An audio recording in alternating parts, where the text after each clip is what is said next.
एक गांव में आया हाथी, घंटी बजी, टन टन की आवाज हुई।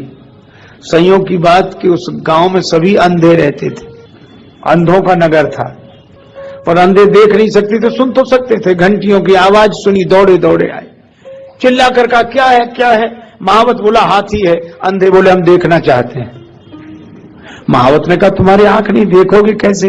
कहा हाथ तो हैं, हाथों से देखेंगे। ठीक है, महावत ने हाथी बिठा दिया। अंधे टूट पड़े, किसी ने पांव पकड़ा, कुछ अंधों ने, कुछ ने पूंछ, कुछ ने कान, कुछ ने पीठ, किसी ने सूंड। देख लिया? हाँ देख लिया। हाथी लेकर महावत चला गया, अंधों में झगड़ा शुरू हो गया। और ये कहानी कहती क्या है कि झगड़ा जब होता है अंधों में ही होता है। अच्छा, झगड़े का कारण दृष्टिहीनता है। नियरे होए सूजत नहीं लानत ऐसी जिंद, और तुलसी या संसार को भयो मोतिया बिंद। तो ये मोतिया बिंद दूर कैसे हो? दवा लगाओ। कौन सी दवा? गुरुपद रज मृदु मंजुल अंजन, नयन अमीय द्रग दोष विभंजन। तो झगड़ा होता ही अंधों में, और अंधत्व के कारण ही हुआ। अब कठिनाई यह हुई कि महावत तो हाथी लेकर गया, पर जितने अंधों ने हाथी का पांव पकड़ा था, उन्होंने हाथी के बारे में धारणा बनाई कि हाथी गोल खंभे की तरह होता है।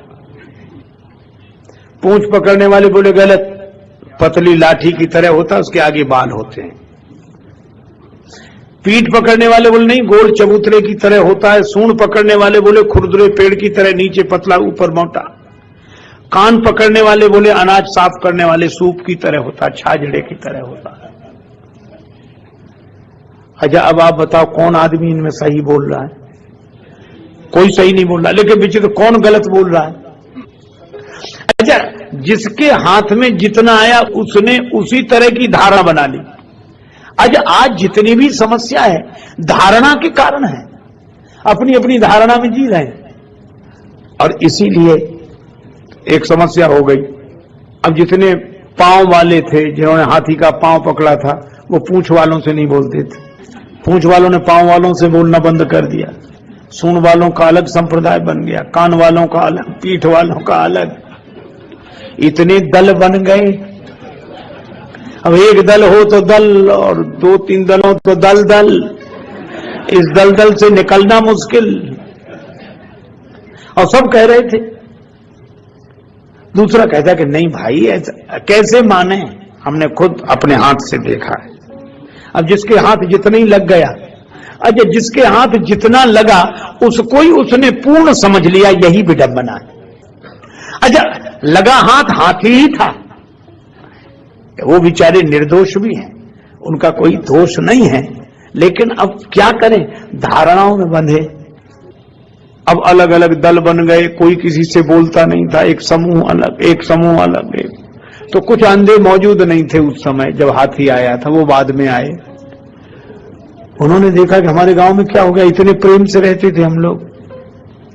किसी ने कहा कि हाथी आया था, उससे ये विवाद हुआ। तो वो अंधे बोले कि इससे तो हम तभी मजे में थे जब हाथी हमारे गांव में नहीं आया था, ये हाथी ने तो और उपद्रव कर दिया। समाधान क्या? कुछ लोग बोले कि महावत कह गया था कि 4 दिन बाद लौट कर आएंगे, प्रतीक्षा करो। लौट कर आया, फिर घंटियां बजी, हाथी के आगमन की सूचना मिली, अंधों दौड़े। महावत ने कहा क्या बात है, हाथी देखना चाहते हो तो तुमने तो उसी दिन देख लिया था।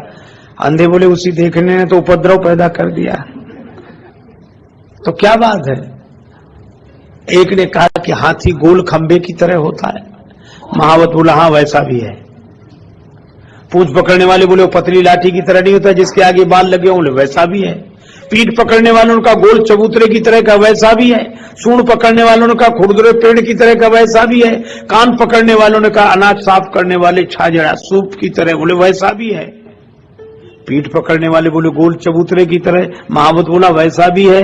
तो अंधे बोले क्या 10-12 हाथी लिए हो? महावत बोला हाथी तो एक ही है। तो एक ही अनेक जैसा क्यों लग रहा है? महावत ने कहा इसका उत्तर हम तुम्हें नहीं दे सकेंगे, क्योंकि इसका उत्तर दिया नहीं जा सकता, इसे तो देखा ही जा सकता है। तो आंखों का इलाज कराओ तो तुम्हें अनेक में एक दिखने लगेगा। आंखों का इलाज कराओ तो अनेक में एक दिखेगा, और आंखें अगर खराब रही तो एक में ही अनेक का भ्रम होगा, और अनेक का भ्रम होगा तो झगड़ा शुरू होगा, झंझट शुरू होगा।